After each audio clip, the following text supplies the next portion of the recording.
The rain hammered against the diner's grimy windows, like thousands of tiny fists demanding entry.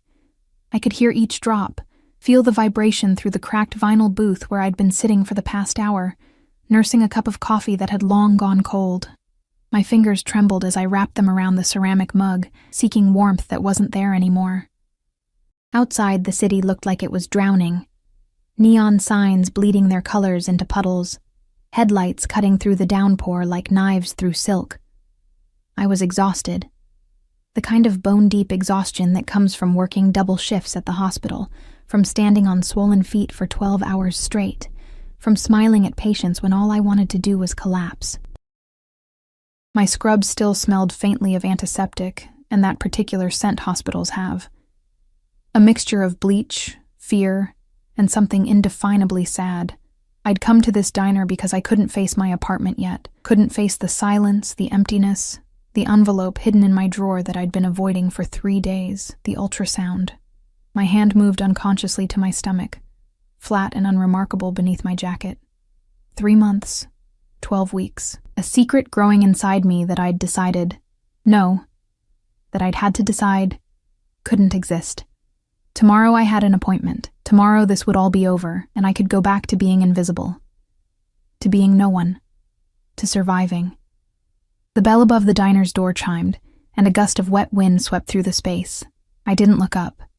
I'd perfected the art of not looking up, of making myself smaller, of disappearing into the background. It was a skill you learned when you grew up the way I did, in foster homes, in the shadows, in spaces where being noticed meant danger. But then I smelled it. Leather. Expensive cologne. Something dark and woody with notes of bergamot. And beneath it, something else. Gunpowder. Money.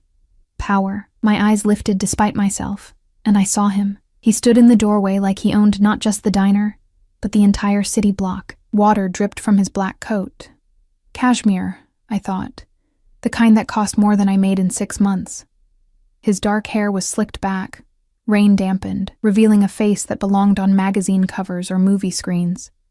Sharp jawline, high cheekbones, lips that looked cruel and beautiful at the same time, but it was his eyes that made my breath catch.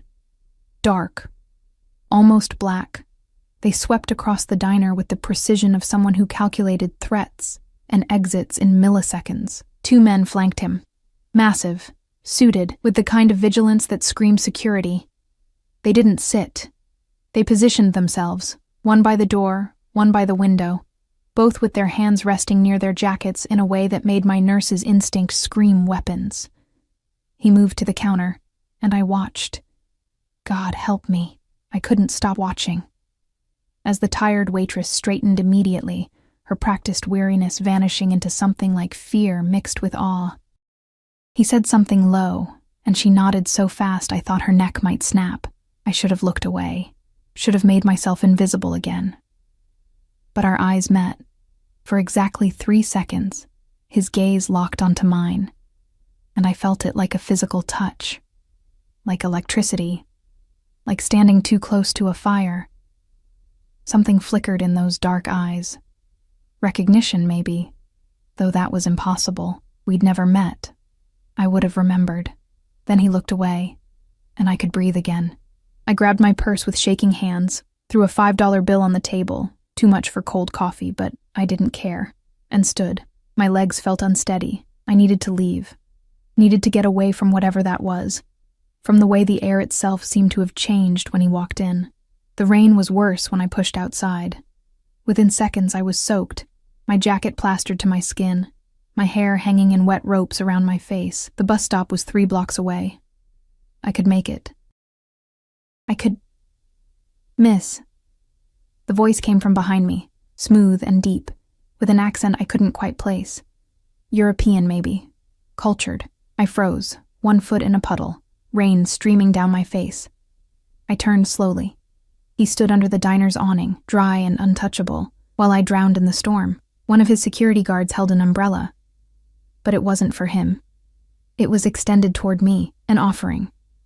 "You'll catch your death," he said, and there was something in his voice that made it sound less like concern and more like a command, like my health was suddenly his business, his responsibility, his right to manage. "I'm fine," I managed, my voice smaller than I wanted. "The bus stop is close. No bus runs this route after midnight." He stepped forward, into the rain, and suddenly he was close enough that I could see the water droplets on his eyelashes, could smell that intoxicating scent of leather and danger. "My driver will take you home." It wasn't a question. "I don't accept rides from strangers," I said, trying to sound firm, trying to channel some strength I didn't feel. His lips curved, not quite a smile. "Intelligent. But you're soaked, exhausted, and swaying on your feet. Pride is expensive when you can't afford it." The words stung, because they were true. I was barely keeping myself upright, barely keeping everything together. And he'd seen it. Seen through me in seconds. "I don't know you," I whispered. "No," he agreed, "but I know exhaustion when I see it. I know when someone is running on empty." His eyes dropped, just for a moment, to my stomach. My hand was still there, protective, unconscious. When his gaze returned to my face, something had shifted. Sharpened. "Let me help you." Every instinct screamed danger. This man radiated it like heat from a furnace. But I was so tired, so cold. And the bus really wasn't running. I'd forgotten that. Forgotten it was past midnight, forgotten everything except the weight of the secret I was carrying. "Just to the nearest subway station," I heard myself say. His smile widened, transforming his face from beautiful to devastating. Of course. The car was exactly what I expected. A black Mercedes with windows so tinted they looked like sheets of obsidian. The interior smelled like leather and wealth, and when I sank into the back seat, it felt like being swallowed by luxury I had no right to touch. He slid in beside me, close enough that his thigh almost touched mine, and the driver, a man built like a tank, pulled smoothly into traffic without a word. "You work at St. Mary's Hospital," he said, not asking, stating. My blood went cold. "How do you—" "Your badge." He nodded toward my jacket, where my ID was clipped, partially visible. But there was something in his eyes that suggested he'd known before that, had known the moment he saw me. "Long shift?" "Double," I said, my voice tight. "Someone called in sick. You look like you haven't slept in days." "I'm fine." "You keep saying that." His fingers drummed once on his knee, a gesture that somehow conveyed impatience and control. "You're not fine. You're running yourself into the ground." "You don't know anything about me," I snapped, surprising myself with the venom in my voice. He turned fully toward me then, and in the car's dim interior, his face was all shadows and sharp angles. "I know you're afraid. I know you're alone. I know you're carrying something heavier than exhaustion." My hand flew to my stomach again, protective, panicked. Could he know? How could he possibly? "I should get out here," I said quickly as we approached a red light. "This is fine. Thank you for—" His hand caught my wrist. Not hard, not painful, but absolutely immovable. The touch sent electricity racing up my arm and I gasped. "We're not near the subway," he said quietly. "And you're not getting out until you're somewhere safe. Let go of me." In a moment. His thumb pressed against my pulse point, feeling the frantic beat of my heart. "You're terrified. Of me, yes. But of something else. Something bigger." "Please," I whispered, hating how my voice broke. "Just let me go." He released me immediately, hands returning to his lap, but the imprint of his touch remained, burning on my skin. "I'm not going to hurt you. Men who say that usually do. Fair enough." He leaned back, giving me space, but his eyes never left my face. "Then let me prove it. Tell my driver your address. He'll take you home. You'll never see me again." It was exactly what I wanted, should have been what I wanted, but there was something in his voice, a note of finality, of door closing, that made my chest tighten inexplicably. "Cathedral Heights," I said finally. "The apartments on 5th Street." I saw something flash in his eyes. Surprise? Concern? The neighborhood wasn't dangerous exactly, but it wasn't good either. The kind of place where sirens were background music and domestic disputes echoed through paper-thin walls. "I know it," was all he said. The drive took 15 minutes.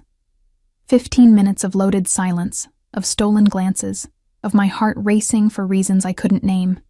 When we pulled up in front of my building, a 6-story concrete block that looked gray even in the neon glow of the liquor store across the street, he got out first. "You don't have to," I started. "I'm walking you to your door. That's really not negotiable." He extended his hand, and after a moment, I took it. His palm was warm, calloused in unexpected places, strong enough to pull me effortlessly from the car. The rain had softened to drizzle, but he still positioned himself between me and the street, his body a shield I hadn't asked for. The building's entrance smelled like mildew and old cooking. The elevator was broken. It had been broken for 2 months. So we climbed. 4 flights of stairs, my legs protesting every step, my breath coming harder as we ascended. He stayed 1 step behind me, close enough that I could feel his presence like heat against my back. When we reached my floor, I fumbled for my keys, my hands shaking from exhaustion and something else, something I didn't want to name. "Thank you," I managed, key sliding into the lock. "For the ride.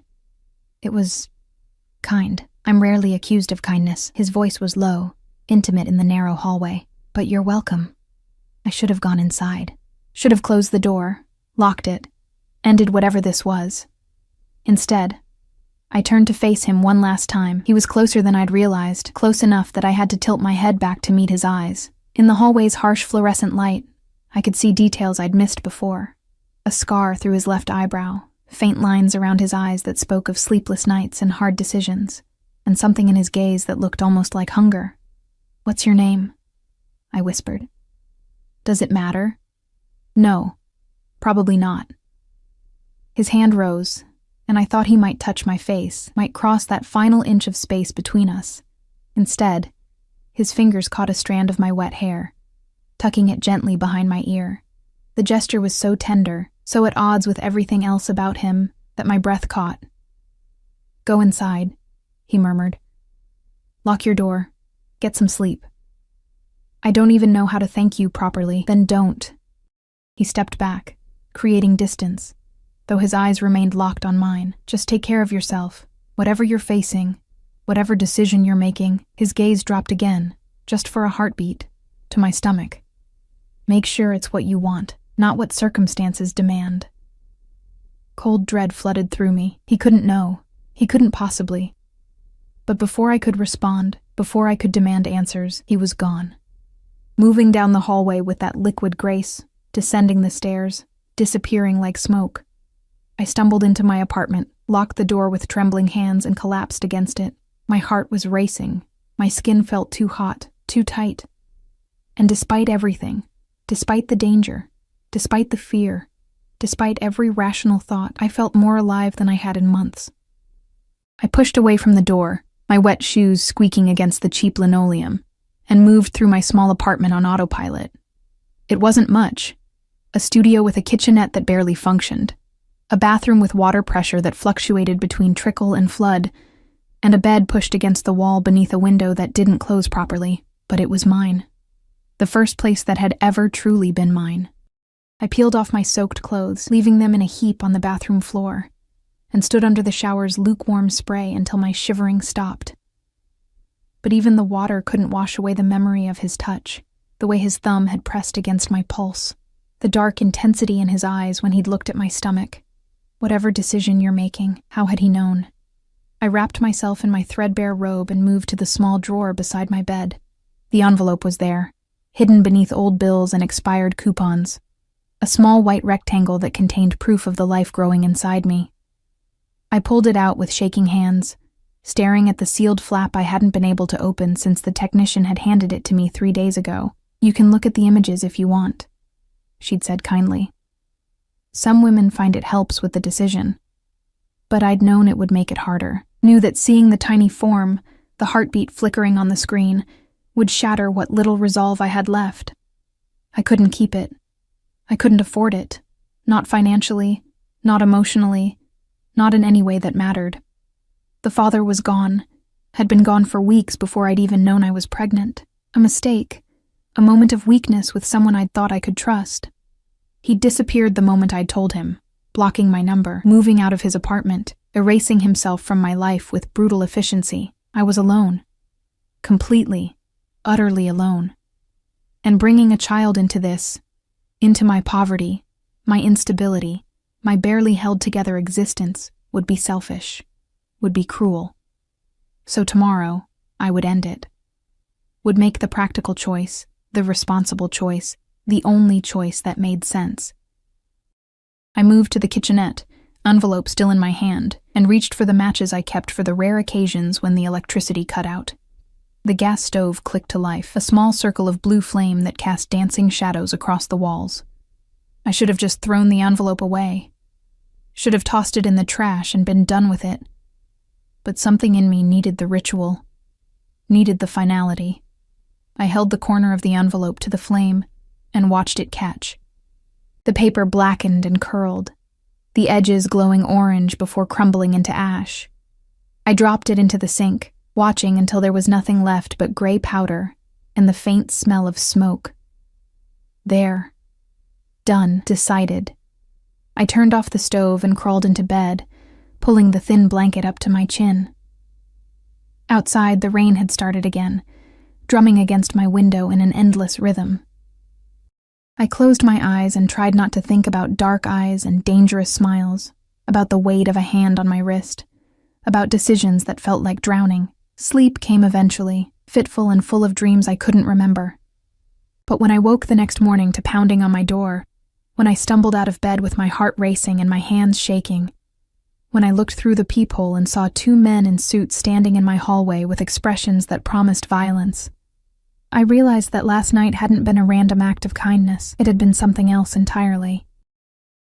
And whatever I'd stumbled into, whatever invisible line I'd crossed by accepting that ride, by letting him touch me, by burning that envelope, there was no escaping it now. The pounding came again, harder this time, rattling the cheap door in its frame. My mouth went dry as I pressed my eye back to the peephole, my heart hammering so hard I could feel it in my throat. The two men weren't from last night, weren't the security guards who'd flanked him in the diner. These were different. Older, harder, with faces that looked like they'd been carved from stone, and then broken a few times for good measure. One had a scar running from his temple to his jaw. The other wore sunglasses, despite the gray morning light filtering through the hallway's grimy window. "We know you're in there," the scarred one said, his voice carrying easily through the thin door. "Open up. We just want to talk." Everything in me screamed to stay silent, to pretend I wasn't home, to hide under my bed like a child afraid of monsters.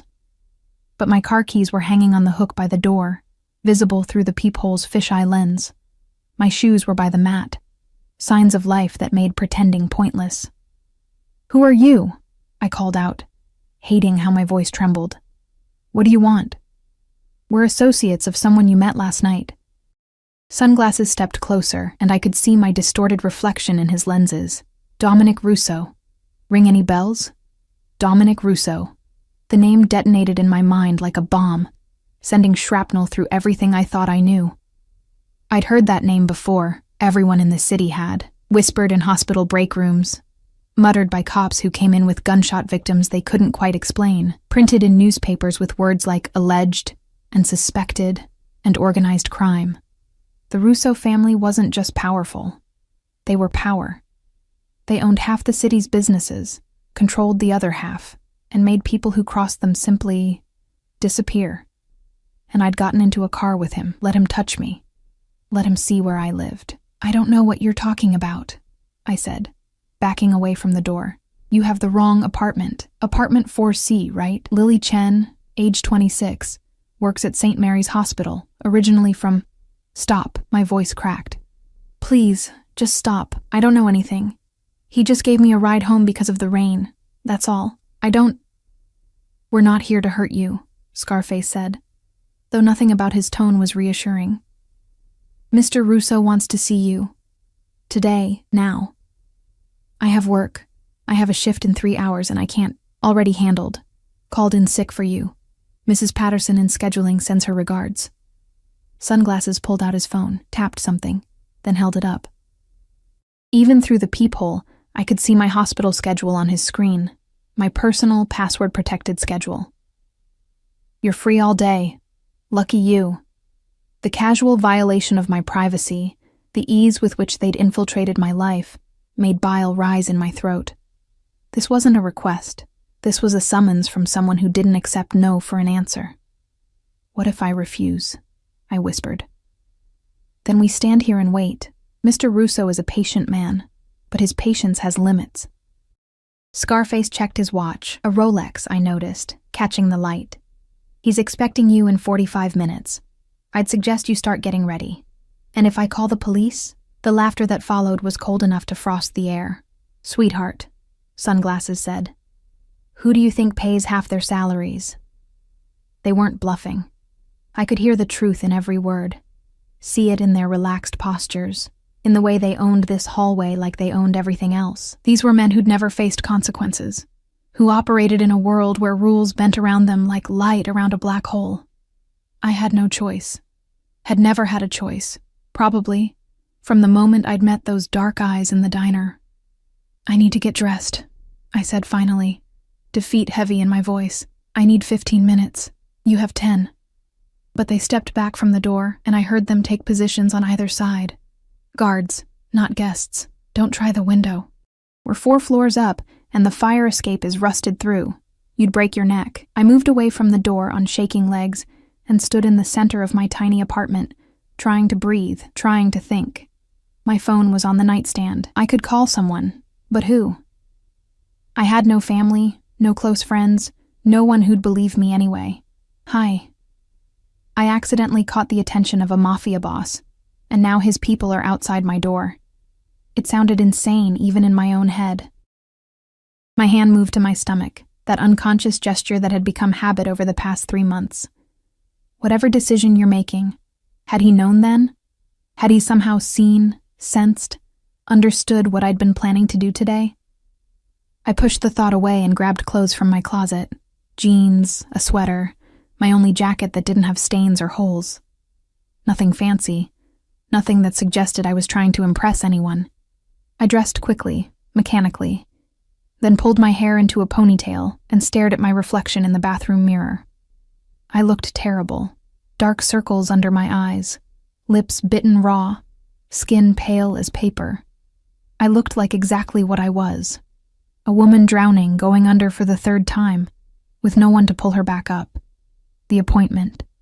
I had an appointment at 2 o'clock, and if I missed it, I'd have to reschedule, and waiting another week felt impossible. Like standing on a ledge and being told to just keep balancing, keep holding on, keep pretending the ground wasn't rushing up to meet you. I grabbed my phone and typed out a quick message to the clinic. Emergency. Need to reschedule. We'll call later. The response came immediately. Next available appointment is in 3 weeks. 3 weeks. 21 more days of this secret, this wait, this impossible decision. I shoved the phone in my pocket and opened the door. The 2 men straightened immediately, and Scarface gestured toward the stairs with exaggerated politeness. After you. The walk down felt like descending into hell.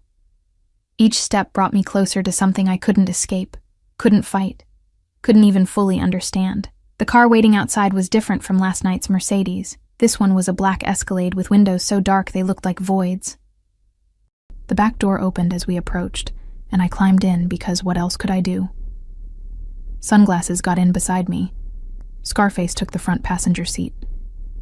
The driver, another massive man with dead eyes, pulled into traffic without a word. Where are we going? I asked, my voice barely audible over the engine's purr. Somewhere private, Sunglasses said. Somewhere you 2 can talk without interruption. About what? I told you I don't know anything. Last night was the first time Mr. Russo has personally intervened in someone's life in over 2 years. He turned those reflective lenses toward me. Whatever you think you are to him, whatever you think this is, you're wrong. This is bigger.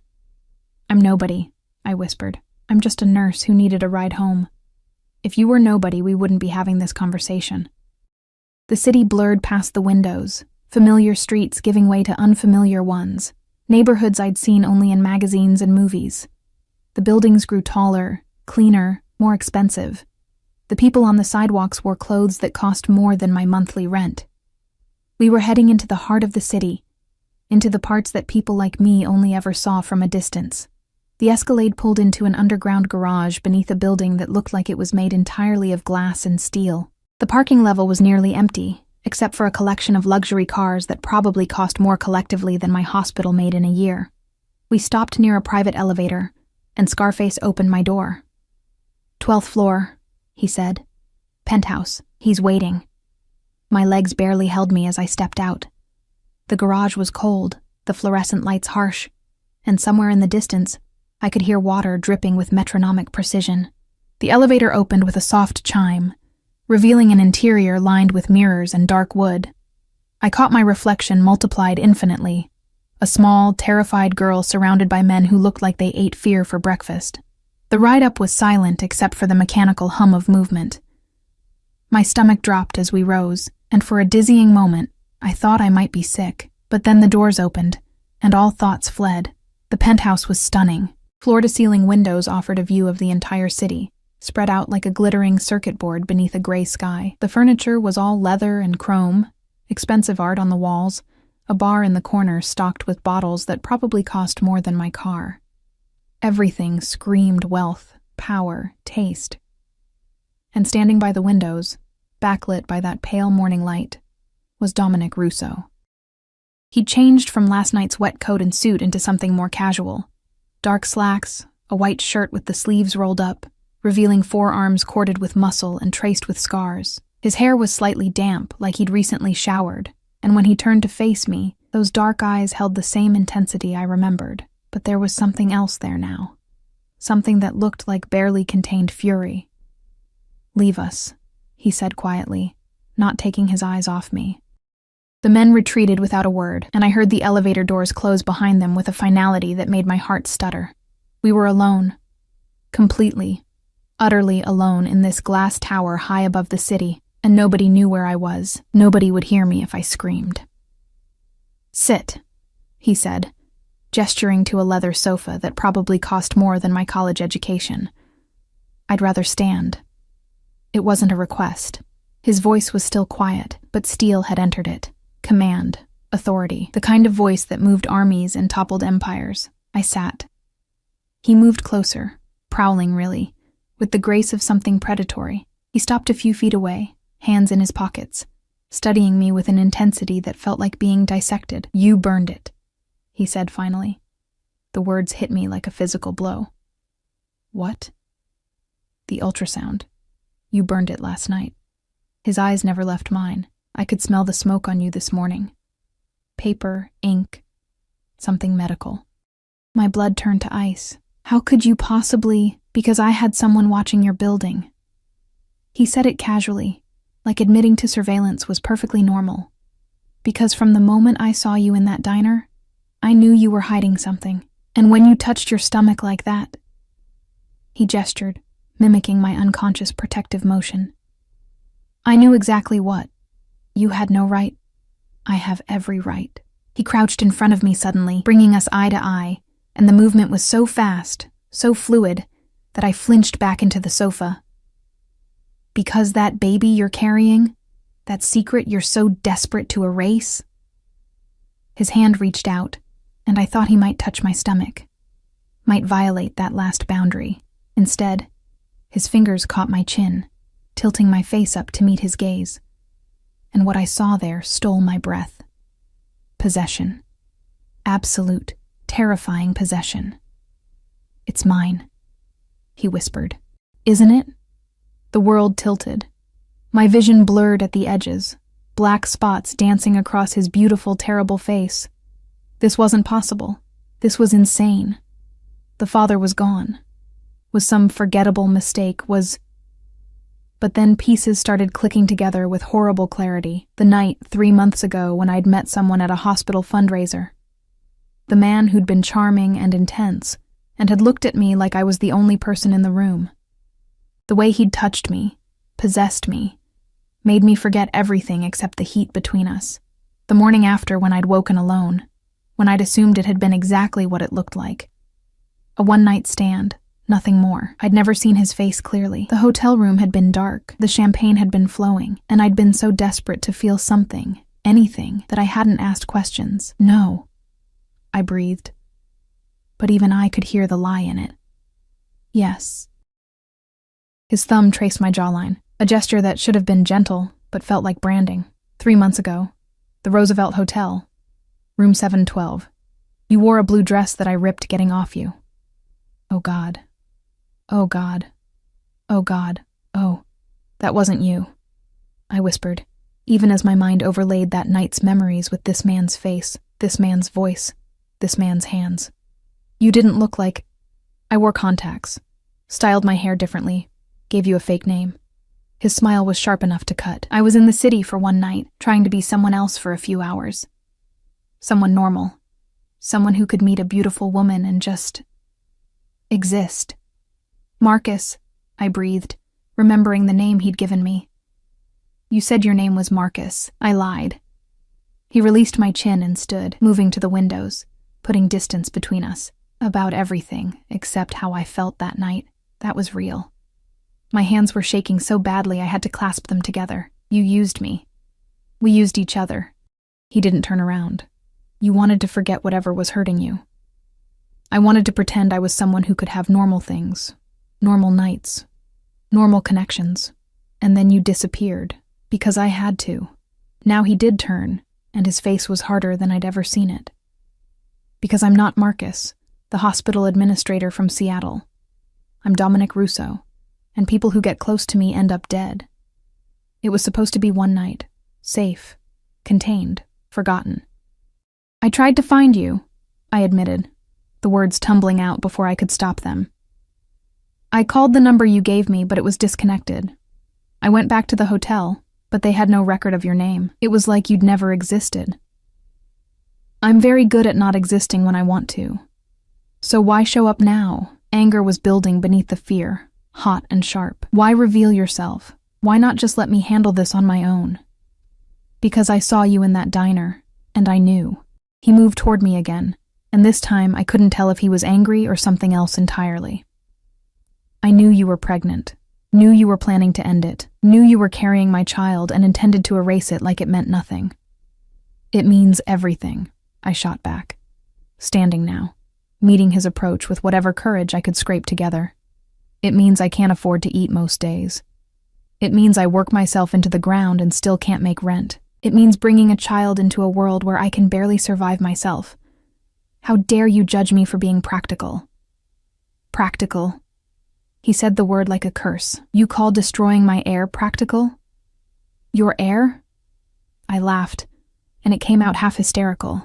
I didn't even know who you were. I thought the father was some guy who didn't want me, who ran the moment things got complicated. I thought I was alone. You were never alone. His hands caught my shoulders, not rough but firm, holding me in place. From the moment I found out you existed, from the moment I saw you again, you've been mine. Protected. Watched. Mine. I'm not yours. I'm not anyone's. But my voice was weakening, and we both knew it. You can't just decide. I can decide whatever I want. His face was inches from mine now, his breath warm against my lips. I'm Dominic Russo. I own this city. I control more money than you can comprehend. And you, his hand moved to my stomach, pressing flat against the sweater, feeling for something that wasn't visible yet. You're carrying the only thing in this world that matters more than power. Tears burned my eyes. I can't do this. I can't be what you want. I can't. You already are. His other hand cupped my face, thumb brushing away a tear I hadn't realized had fallen. You're the mother of my child. That makes you untouchable. Sacred. Mine. The word again. Mine. Possessive and absolute and terrifying in its certainty. I was going to end it today, I whispered. I had an appointment. I know. My people intercepted the confirmation call. His eyes darkened. That's why you're here. That's why we're having this conversation. Because I will burn down every clinic in this city before I let you destroy what's mine. It's not about ownership. Everything is about ownership. He released me suddenly, stepping back, running a hand through his hair in the first gesture of agitation I'd seen from him. You don't understand the world you've stumbled into. You don't understand what I am, what I'm capable of, what I'll do to protect what belongs to me. I'm not a possession. No. He turned back to me, and something in his expression softened fractionally. You're something far more dangerous. You're the woman I can't stop thinking about, the one who got away, the one who haunts me 3 months later like a ghost I can't exorcise. He moved closer again, inevitable as a tide. And now you're carrying my child. And that changes everything. Everything. I don't want your world, I said desperately. I don't want danger and violence and… Too late, his hand caught mine, pressing it against his chest, letting me feel his heartbeat, strong, steady, terrifyingly real. You're already in it. Have been since the moment I touched you. Since the moment I decided you were worth remembering. This is insane. Yes. He smiled then, sharp and beautiful, and completely without mercy. But you're going to stay anyway. You're going to move into this building, into a secure floor where I can protect you. You're going to stop working yourself to death. You're going to let me take care of you, take care of our child. And you're going to learn that sometimes surrender is the only path to survival. And if I refuse, his smile widened, then I'll make you a prisoner in the most beautiful cage you've ever seen until you understand that this isn't a negotiation. This is inevitability. He meant it. Every word.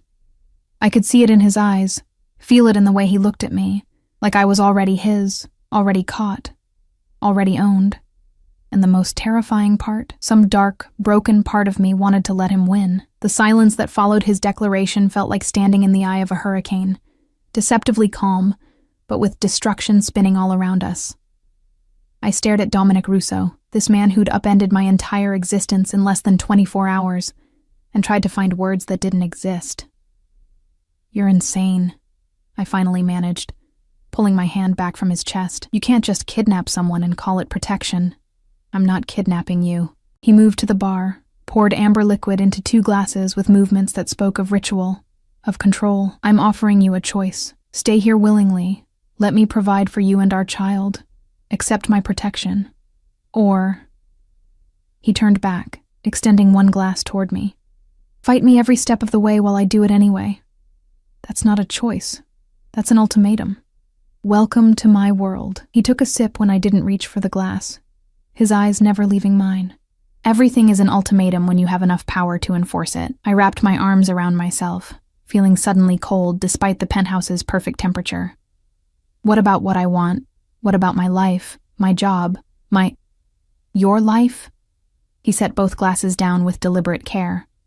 You mean the life where you work double shifts and still can't afford to eat properly? Where you live in a building where the locks don't work and the heat cuts out every winter?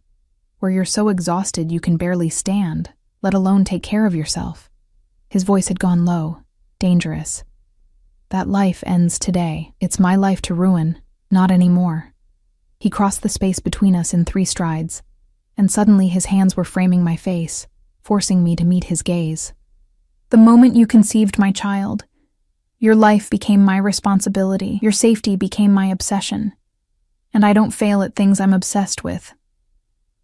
His thumb traced my cheekbone, and I hated how my body responded, how my breath hitched, how warmth pooled in my stomach, how some traitorous part of me leaned into his touch. I don't know you, I whispered. Not really.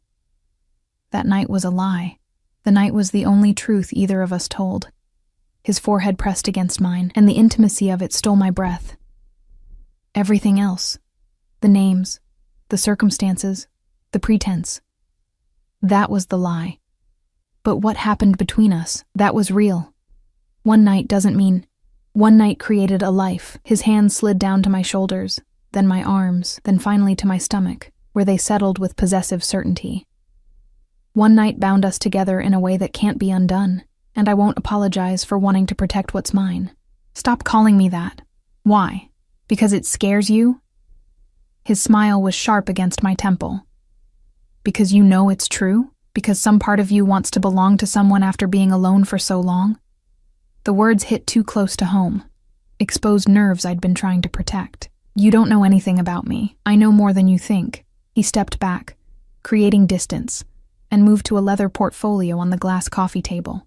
When he opened it, I saw papers, documents, photographs, records. My entire life laid bare. Lily Chen, born in San Francisco to parents who died in a car accident when you were 3. Bounced through 6 foster homes before aging out of the system at 18. Put yourself through nursing school working 3 jobs. No family, no close friends, no one who would notice if you disappeared. Each word was a knife, cutting deeper than the last. You investigated me. I investigate everyone. He closed the portfolio, but the damage was done. I had to know who you were, what threats you might pose, what vulnerabilities you might have. And what did you find? My voice was bitter. That I'm nobody? That I'm so completely alone that you can just take me? I found that you're one of the strongest people I've ever encountered. The admission seemed to cost him something. I found that you've survived things that would have broken most people. I found that you keep getting up, keep fighting, keep trying, even when the world makes it clear you're not wanted. Tears burned my eyes again. Don't. Don't what? Tell you the truth? Tell you that I see you in a way no one else has? He moved closer again, and God help me, I didn't back away. You think I want this?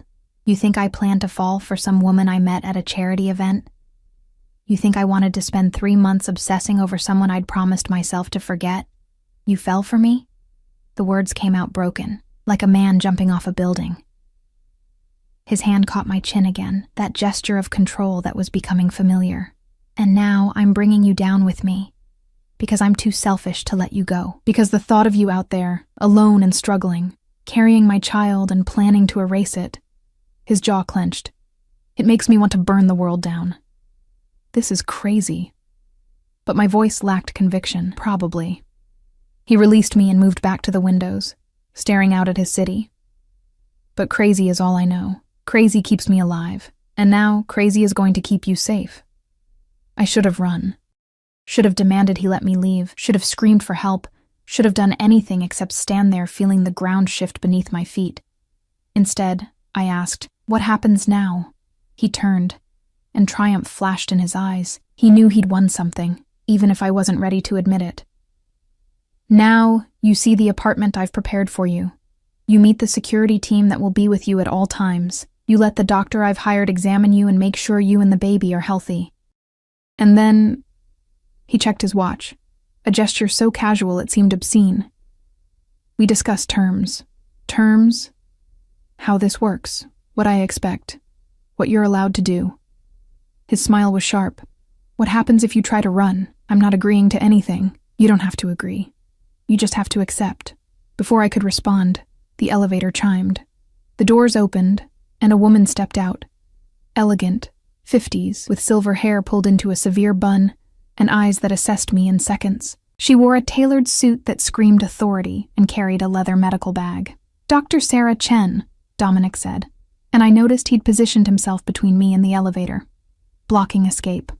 "She'll be handling your prenatal care from now on. No relation," he added, noting my expression. "Just a coincidence. I have a doctor. You had a doctor at a free clinic who sees 60 patients a day and barely remembers your name." His voice was flat. "Dr. Chen is one of the best obstetricians in the country. She'll be monitoring you weekly." Dr. Chen stepped forward, her smile warm despite the insanity of the situation. "Ms. Chen, or may I call you Lily? I understand this is overwhelming, but I promise my only concern is your health and your baby's well-being. I was scheduled to..." The words stuck in my throat. "I had an appointment today." Understanding flickered in her eyes. "An abortion consultation. Yes, I'm aware. May I ask, have you definitely decided against it, or are you still considering your options?" The question was so direct, so professional, that it caught me off guard. I'd expected judgment, pressure, manipulation, not genuine inquiry. I don't know," I admitted. "Everything is happening so fast, and I can't think, and he," I gestured at Dominic, "is acting like the decision's already made." "The decision is made," Dominic said quietly. "But Dr. Chen is right that you should understand what you're carrying before we move forward. Let her examine you. Let her show you the ultrasound. Then we'll talk. And if I still want to terminate," his expression went cold enough to frost glass, then we'll have a very different conversation. Dr. Chen cleared her throat gently. Perhaps we could use one of the guest bedrooms for the examination, give everyone some privacy and space to process? Dominic nodded once, and Dr. Chen gestured toward a hallway I hadn't noticed before. I followed her on numb legs, aware of Dominic's eyes tracking my every movement. The bedroom she led me to was stunning. King-sized bed with silk sheets, attached bathroom with marble counters, windows overlooking the city, casual wealth that made my apartment look like a storage closet. I know this is frightening, Dr. Chen said as she set up a portable ultrasound machine she'd pulled from her bag. But I want you to know, whatever you decide, I'll support you. My loyalty is to you and your baby's health, not to Mr. Russo's wishes. He's paying you. He is, quite generously. She smiled wryly. But I've been doing this for 30 years, and I don't compromise my ethics for anyone, regardless of how powerful they are. Now, if you could lie back and lift your shirt, I did, mechanically, staring at the ceiling as she squirted gel on my stomach. The wand pressed against my skin, and the machine beeped to life. Let's see what we have here, Dr. Chen murmured, adjusting angles, watching the screen. You're about 13 weeks along, yes? 12 and a half. Perfect. Right in that sweet spot where we can see quite a bit. She turned the screen toward me. There's your baby. I didn't want to look. Had spent 3 days specifically avoiding looking, knowing it would make everything harder. But my eyes betrayed me, drawn to the black and white image that swam into focus. And there it was. Not an embryo anymore. Not just cells. A baby. Tiny, perfect, with a head and body and little limbs that moved. Actually moved as we watched. The heartbeat pulsed on the screen, fast and strong, a rhythm that matched my own racing heart. Oh, I breathed, and the sound came out broken. Beautiful, isn't it? Dr. Chen's voice was gentle. About 3 inches long now. All major organs have formed. In another month, you'd be able to feel movement. A tear slid down my temple, hot and unwelcome. I can't afford this. Affordability isn't a factor anymore. She handed me a tissue. Mr. Russo has made that clear. Whatever you need, medical care, housing, food, support, it's handled. At what cost? She paused, considering. That's between you and him. But from a medical standpoint, you're underweight, anemic, and showing signs of exhaustion-related stress. The baby is healthy now, but another month of your current lifestyle would put both of you at risk. Her eyes met mine. Whatever he is, whatever his world involves, he's not wrong that you need help. I've been fine on my own. You've been surviving. That's not the same as fine. She turned off the machine and wiped the gel from my stomach. Take some time. Look at these images. Think about what you want, not what circumstances demand, but what you truly want. Then make your decision. She handed me a strip of ultrasound photos. 4 images of that tiny life, proof that couldn't be burned away this time. Then she left, closing the door softly behind her. I sat on the edge of the bed, staring at those images until they blurred. The heartbeat had been so fast, so strong, so alive. My hand moved to my stomach again, and this time I let myself imagine it. Feeling movement, watching my body change, holding something that was mine, completely mine, for the first time in my life, but the cost. God, the cost. Dominic Russo wasn't offering charity. He was offering ownership, protection wrapped in possession, safety wrapped in surrender, and if I accepted, if I let him fold me into his world, I'd never be free again. A knock on the door made me jump. "Come in," I called, expecting Dr. Chen, but it was Dominic who entered, closing the door behind him with a soft click. He'd rolled his sleeves down, buttoned them at the wrists, a gesture of formality that somehow made him more dangerous, not less. "She showed you," he said, not asking. I nodded, unable to speak.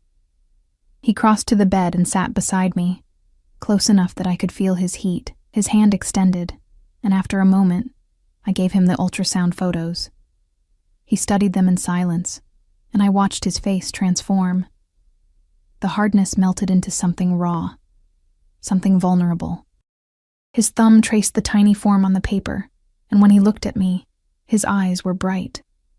"I never thought I'd have this," he said quietly. "I'm 34 years old. I've spent 15 years building an empire, making enemies, watching people close to me die. I accepted that family wasn't for me, that bringing someone into my world would be cruel. It would be. Yes." He didn't deny it.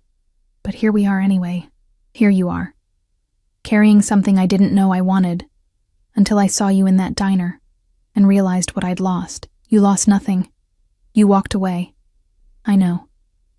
His hand found mine, threading our fingers together, and I've regretted it every day since.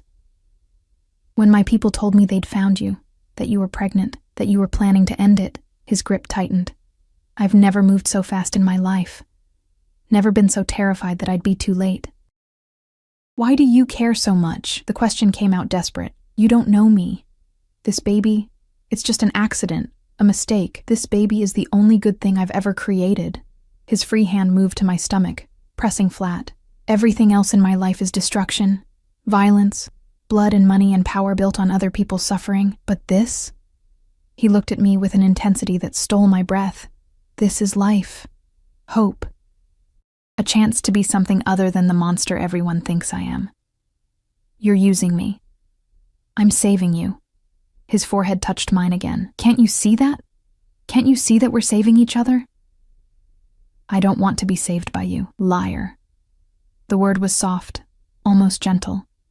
"You've been drowning for so long you've forgotten what breathing feels like.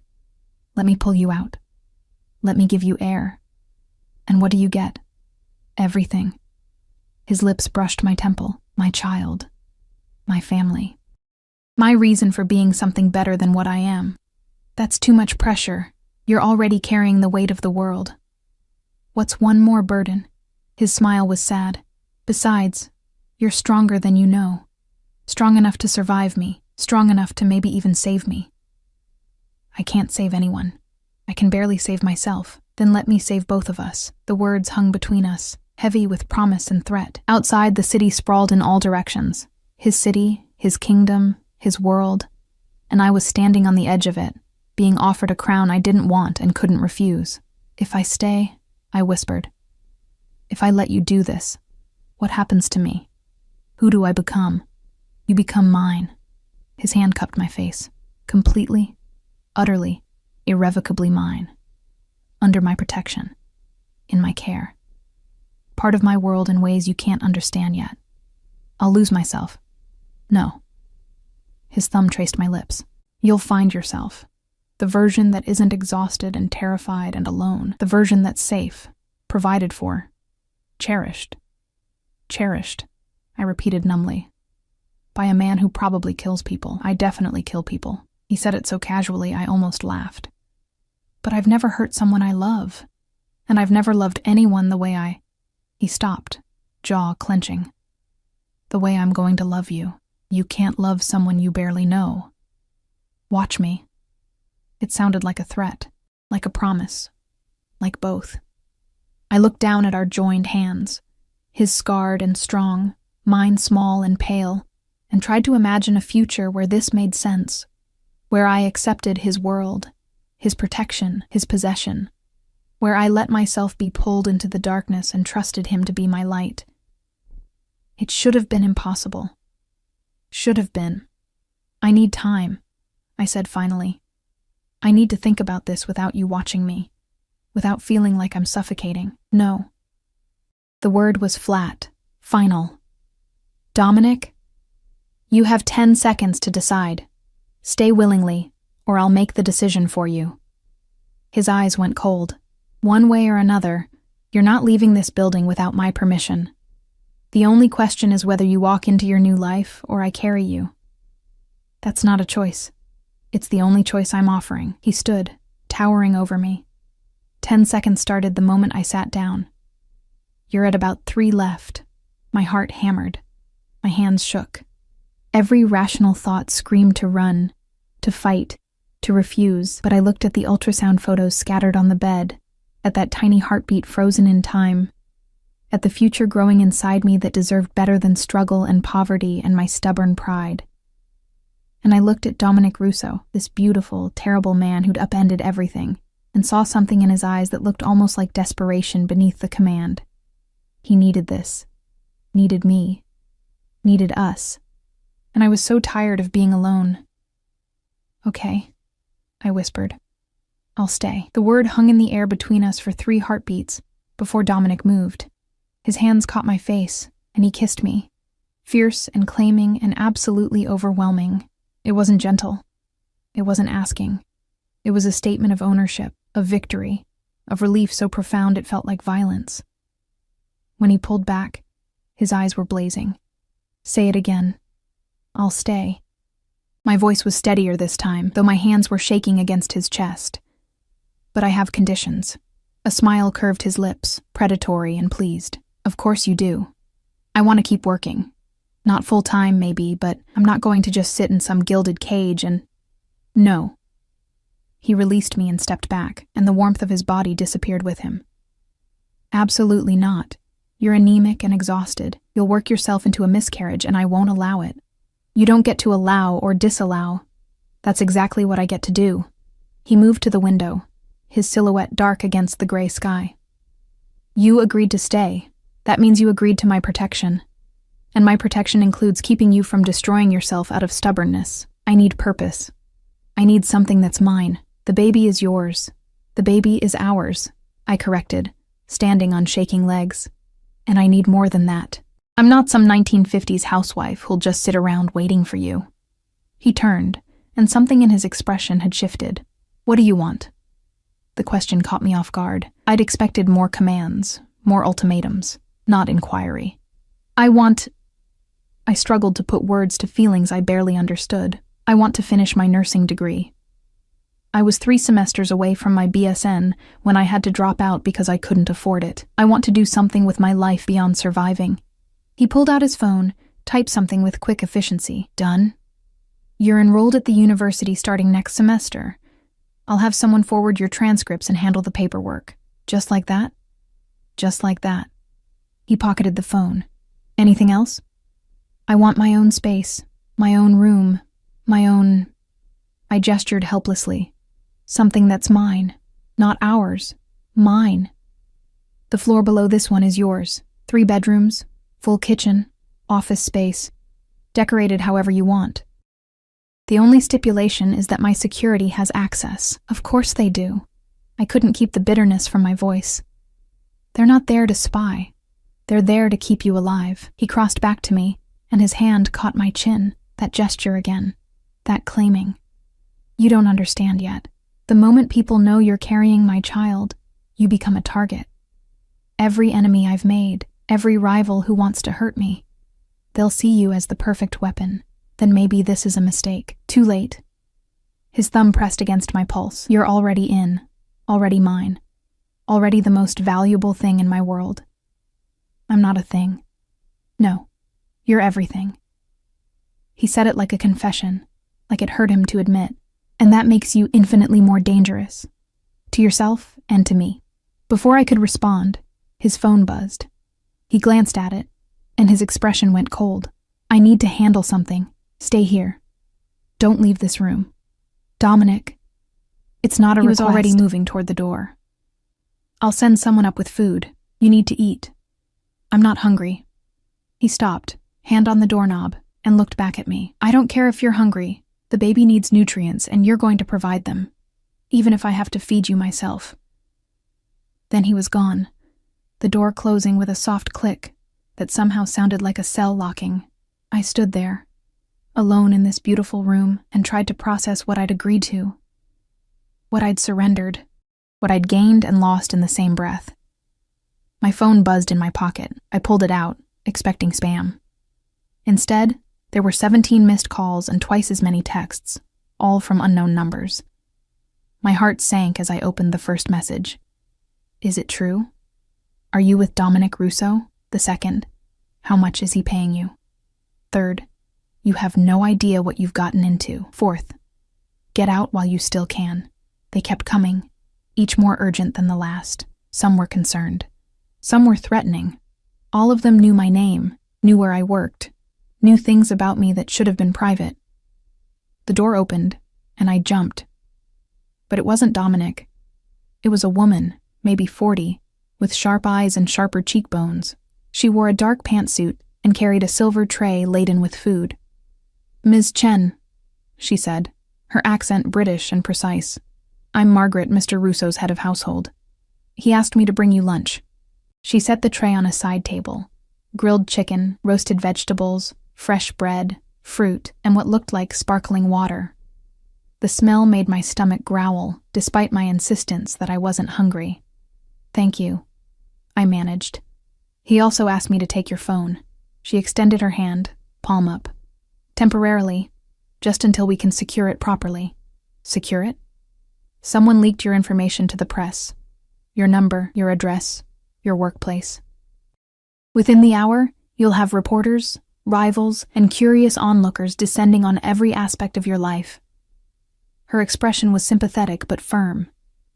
"The phone needs to be wiped and replaced with something encrypted." I clutched it tighter. "It's the only thing I have that's mine." "I understand, but right now, it's also a tracking device broadcasting your location to anyone who wants to find you." She stepped closer, not threatening, but insistent. "Mr. Russo is trying to protect you. Let him." Reluctantly, I handed it over. She pocketed it and gestured to the food. "Eat. Doctor's orders. I'll be back in an hour with your new phone. All your contacts will be transferred." She left, and I was alone again with food I didn't want and thoughts that wouldn't stop spiraling. I ate mechanically, forcing down bites that tasted like ash. The baby needed it. That was the only thought that mattered now. Not my pride, not my fear, not my desperate desire to maintain some semblance of control. The baby. My hand moved to my stomach, pressing against the slight swell that I'd been pretending wasn't there. 3 months. 12 weeks. A tiny life with a heartbeat that I'd seen, that I couldn't unsee. I was going to be a mother. The thought was terrifying and exhilarating in equal measure. Footsteps in the hallway made me tense, but they passed by. More footsteps. Voices. Low. Urgent. Male. Something was happening outside this room, outside this bubble of forced calm. I moved to the door and pressed my ear against it. "Can't let her see him like this." A voice I didn't recognize. "Bleeding out in the car." Another voice. Younger. Panicked. "Get Dr. Chen back here now, Dominic."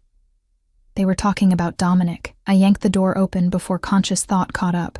The hallway was chaos. Men in suits rushing back and forth. Someone barking orders into a phone, and a trail of blood leading toward what looked like another bedroom at the hall's end. "Miss, you need to stay in your room." One of the suited men stepped in front of me, but I ducked under his arm. "He's hurt." My nurse's instinct overrode everything else. "Let me see him." "Ma'am, Mr. Russo gave strict orders." I don't care what orders he gave. I pushed past him, following the blood trail, my heart hammering so hard I could feel it in my throat. "I'm a nurse. Let me help." The bedroom at the end was bigger than mine, dominated by a massive bed where Dominic lay, his white shirt soaked through with red. Dr. Chen was already there, cutting away the fabric, revealing a wound that made my stomach drop. A deep gash across his ribs, still bleeding despite the pressure someone was applying. "Lily, you shouldn't be here." Dr. Chen started. "Knife wound," I said, moving to the bed on autopilot. "Looks like it missed the organs but might have nicked an artery. Have you called for an ambulance?" "No ambulances." Dominic's voice was strained but firm. His eyes found mine, dark with pain. "What are you doing here? Apparently keeping you from bleeding out." I grabbed gloves from Dr. Chen's bag and snapped them on. "How long ago did this happen?" 20 minutes, one of the suited men said. "Ambush on 5th Street. 3 men, all dead now." "Good for you."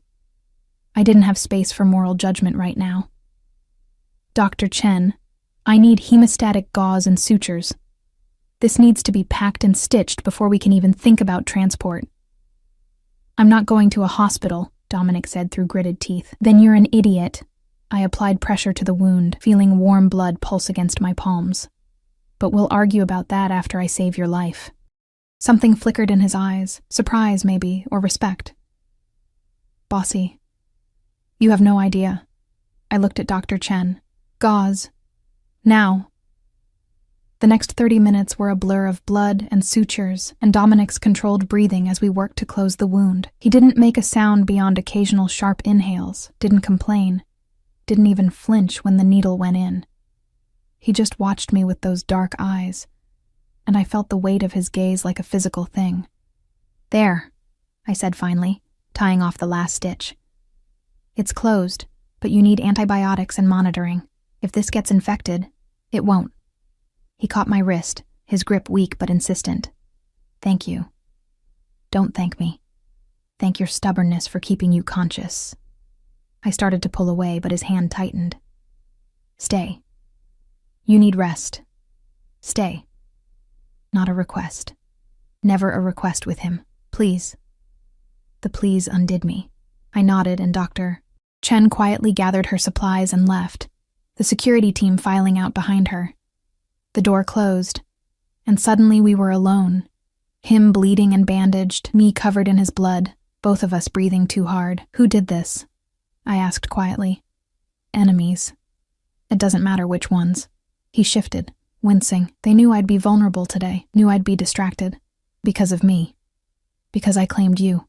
His eyes never left mine. "Word travels fast in my world. The moment my people started investigating you, the moment they saw me in that diner with you, everyone knew, and my enemies saw an opportunity. To kill you, to hurt me. There's a difference." His hand found my stomach again, that possessive gesture. "They can't kill me easily, but they can threaten what I care about. Can make me afraid. Can use you and the baby as leverage. This is what you wanted to protect me from. This is just the beginning." His eyes were grave.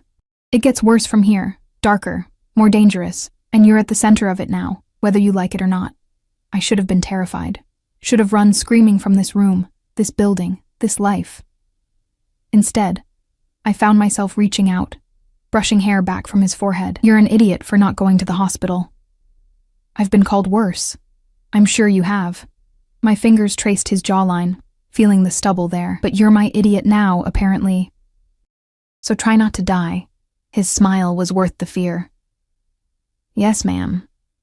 I stayed while he slept, while his breathing evened out and the tension left his face. I stayed while the sky outside darkened and the city lights began to glow. I stayed because somewhere between the diner and the penthouse, between terror and surrender, something had shifted. I was no longer alone. For better or worse, I belonged to someone now, was claimed by someone who would bleed for me, who would kill for me, who would burn the world down to keep me safe. It should have felt like a cage. Instead, it felt like coming home. 3 days passed in a strange bubble of luxury and surveillance. Dominic healed with frightening speed, his wound knitting together faster than seemed possible. I learned later that this wasn't his first injury, wasn't even his worst. His body was a roadmap of violence, scars and old wounds that he wore like badges of survival. My new apartment was everything he'd promised. 3 bedrooms, one for me, one for the baby, one for an office where textbooks had already been delivered for my resumed studies. The kitchen was bigger than my old apartment, stocked with food I'd only ever seen in magazines. The security team was invisible, but omnipresent. Cameras in the hallways, guards at the elevator, systems I didn't understand keeping watch. I should have felt trapped, but mostly, I felt safe. Dominic came every evening, sometimes bleeding, sometimes bruised, always bringing some new thing he thought I needed. Maternity clothes from designers I couldn't pronounce. Books about pregnancy, a laptop encrypted so thoroughly he claimed even the government couldn't hack it. And every evening his hand would find my stomach, feeling for changes that weren't visible yet. "It's growing," he'd say, wonder in his voice. "That's how babies work. I know." But knowing and seeing, he'd trail off, lost in thoughts he wouldn't share. We didn't talk about what we were, didn't define the relationship, the arrangement, the strange dance we were doing around each other. He was possessive and controlling and infuriating. I was stubborn and scared and slowly, terrifyingly, falling into something I didn't have a name for. On the 4th day, he came to me with news written all over his face. "What happened?" I asked, looking up from my anatomy textbook. "Your apartment was destroyed last night. Fire, electrical fault, they're calling it." My blood went cold. Was anyone hurt? The building was evacuated, no casualties. His jaw was tight. But everything you owned is gone. I thought of my few possessions, threadbare clothes, cheap furniture, the mattress I'd bought used, nothing worth mourning. Nothing except my mother's necklace, I breathed. It was in my dresser, the only thing I had from her. His hand cupped my face. What did it look like? Silver chain, small jade pendant, nothing valuable, just sentimental. He pulled out his phone, typed rapidly. I'll find it. If it survived, if anyone saw it, I'll get it back. You can't just... I can do anything. He said it simply, like stating a fact. And I will. Because you're mine. And what's yours is mine. And I don't let what's mine slip away. 2 hours later, a box arrived. Inside, nestled in velvet, was my mother's necklace, slightly tarnished, smelling of smoke, but intact. I cried when I saw it, couldn't help it. And Dominic held me while I did, his arms strong and steady, his heartbeat sure against my ear. Thank you, I whispered into his chest. His lips pressed to my hair. Whatever you need, whatever you want, it's yours. I just want you to be safe. He went still. Then slowly, he tilted my face up to meet his gaze. Say that again. I want you to be safe. I want you to stop getting hurt. The words tumbled out before I could stop them. I want you to stop making me terrified that one day you won't come back. Lily. My name on his lips was a prayer. Are you saying you care? Of course I care, you idiot. I wiped at my tears furiously. You're the father of my baby. You've given me everything. I stopped, the truth too big to voice. I've what? You've made me feel like I matter. The admission hurt. Like I'm not just surviving, like I'm living. His kiss was different this time, gentle, almost reverent.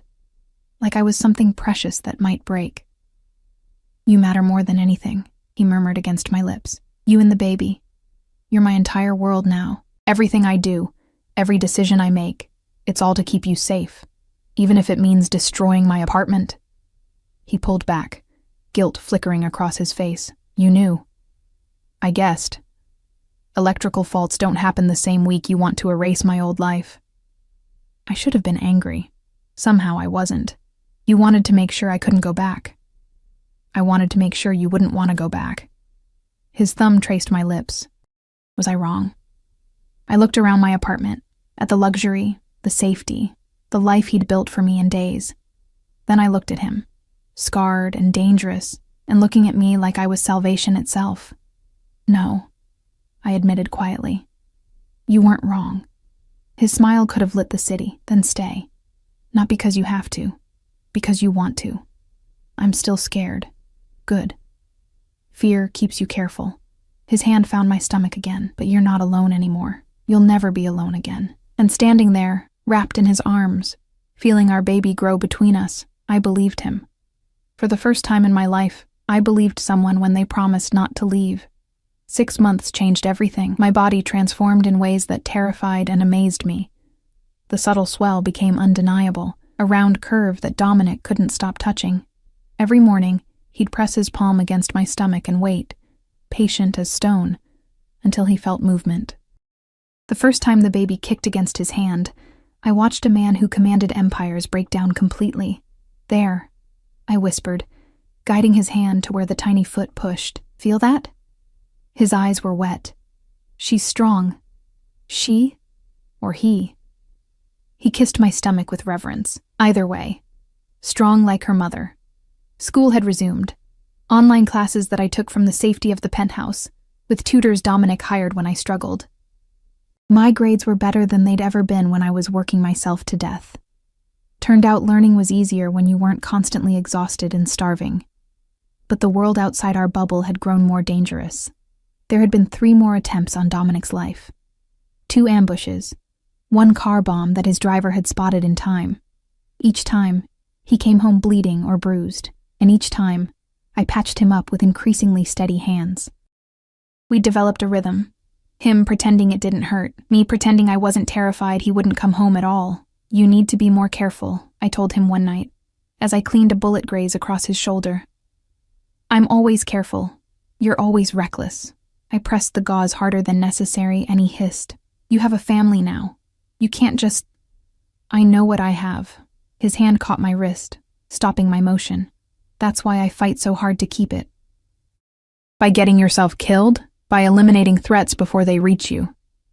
His eyes were dark, serious. Every man I kill, every deal I close, every enemy I destroy, it's all to build walls high enough that you and our child never have to be afraid. I'm already afraid. My voice broke.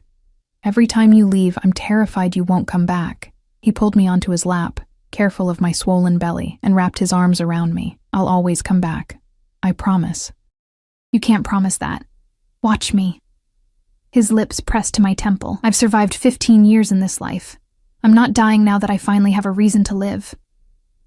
The baby kicked between us, a forceful jab that made us both smile despite everything.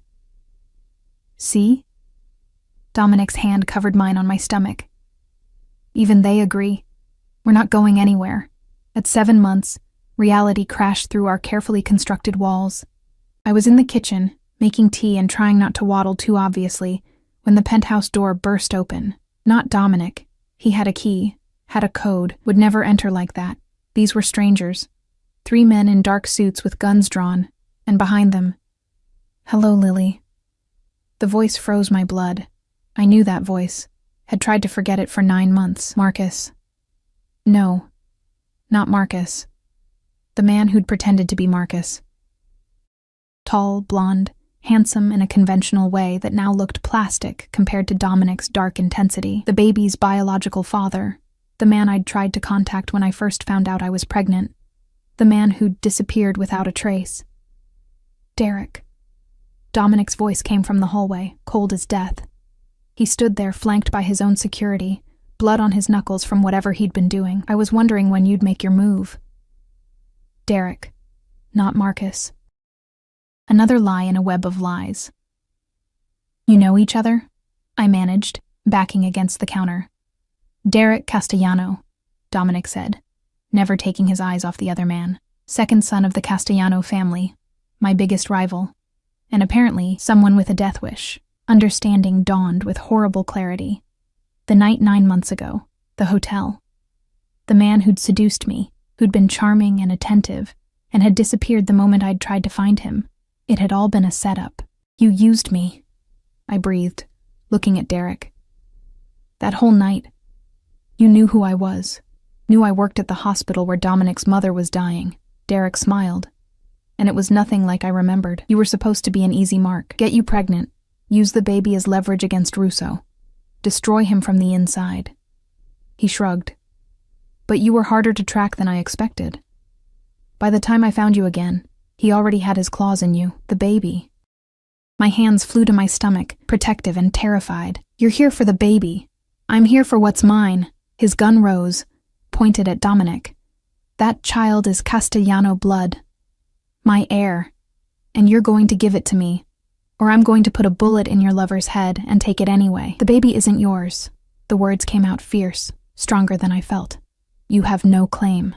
Biology says otherwise. DNA says otherwise. Dominic's voice was sharp as broken glass. The paternity test Dr. Chen ran last month confirmed it. The baby is mine. Derek's expression flickered, confusion, then anger. That's impossible. The timeline says Lily was with me first. Dominic stepped forward, and his men moved with him, a coordinated dance of violence waiting to happen.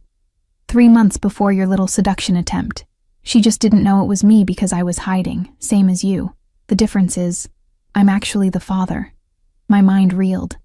The paternity test? Dr. Chen never... I had her run it when you were asleep. Dominic's eyes never left Derek. I needed to be sure. Needed to know if I was protecting my child. Or stealing someone else's. His smile was sharp. Turns out, I was protecting what was always mine. You're lying. But Derek's gun hand wavered. The test is public record now. Filed with the state, witnessed by 3 independent labs. Dominic's voice was pure satisfaction. Your plan failed before it even started. You seduced the wrong woman at the wrong time, and now you've walked into my territory making threats against my family. Then I'll kill you both, Derek's finger tightened on the trigger. If I can't have the child, neither can you. Everything happened at once. Dominic lunged forward, inhumanly fast. Gunshots cracked through the air. 1, 2, 3. I screamed and dropped to the floor, arms wrapped around my belly, sure I was about to die. Glass shattered. Someone shouted orders. More gunshots. Closer now. Deafening, then silence. I looked up slowly, my ears ringing.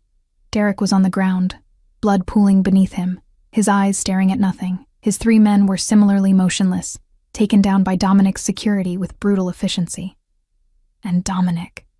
Dominic was standing over Derek's body, gun in his hand, breathing hard, but alive. His eyes found mine across the destroyed kitchen, and something in his expression cracked. Lily.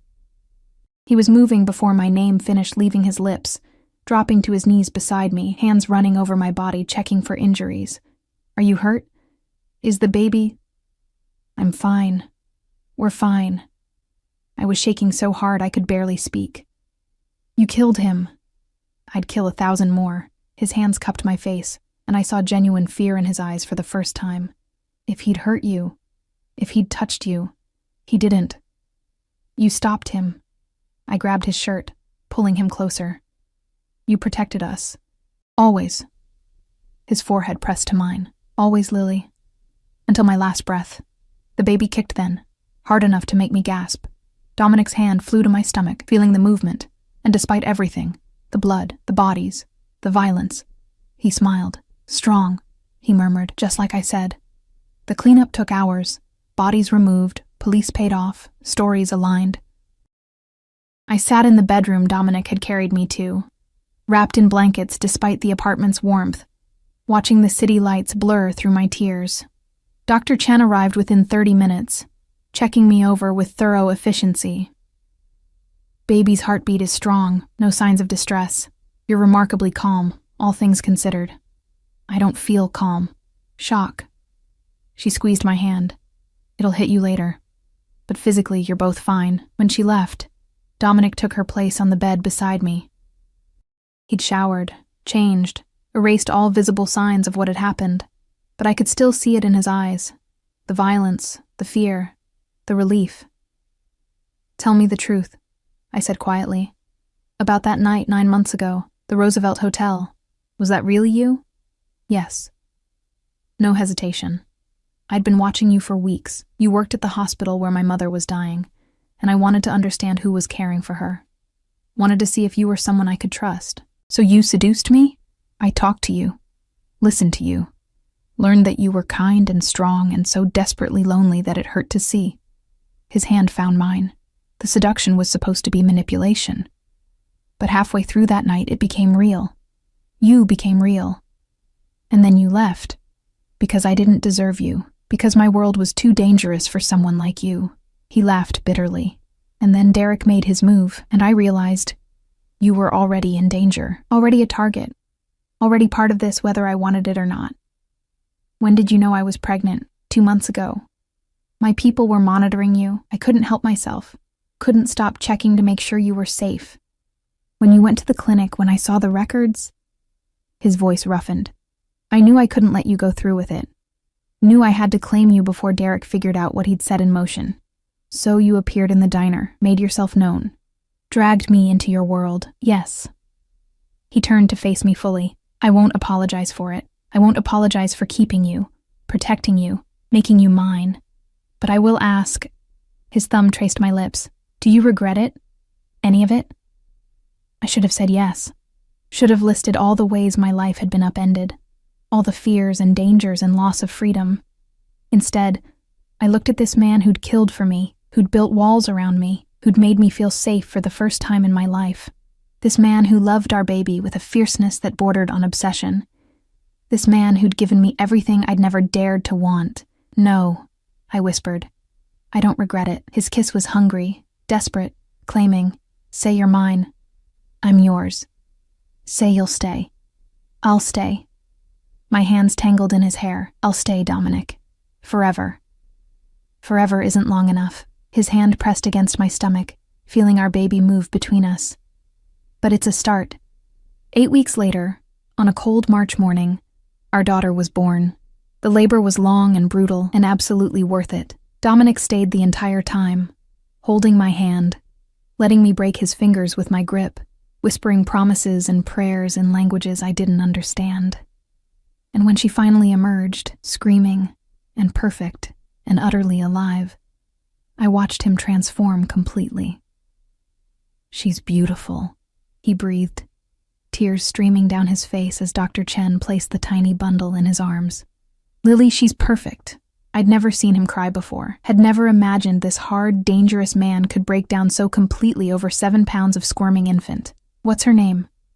Dr. Chen asked gently. We'd argued about names for weeks, unable to agree, but looking at her now, at her dark eyes so like her father's, at her tiny fists waving with determined strength, the answer was obvious.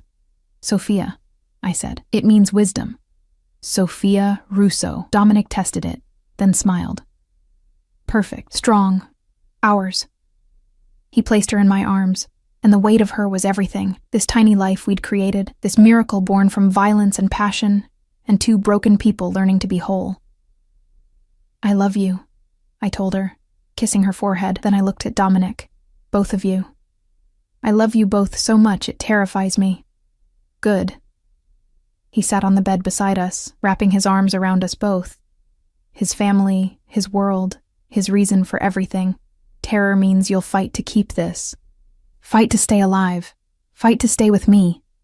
Always." I leaned into him, exhausted and elated, and finally at peace. Until my last breath. Outside, the city sprawled in all directions. Dominic's kingdom, brutal and beautiful and completely under his control. Inside, we created our own world. One built on love fierce enough to survive anything. Protection absolute enough to keep us safe, and hope fragile enough to be precious. Sophia stirred in my arms, making small sounds that would soon become cries. Dominic's finger traced her tiny hand, and she gripped it with surprising strength. "She's going to be trouble," he murmured, wonder in his voice. "With you as her father? Absolutely. With you as her mother, she'll be unstoppable." He kissed my temple. "Strong, stubborn, brave enough to face down monsters. Is that what you are? A monster?" "To everyone else." His eyes met mine. "But to you, to her, I'm just a man who'd burn the world down to keep you safe.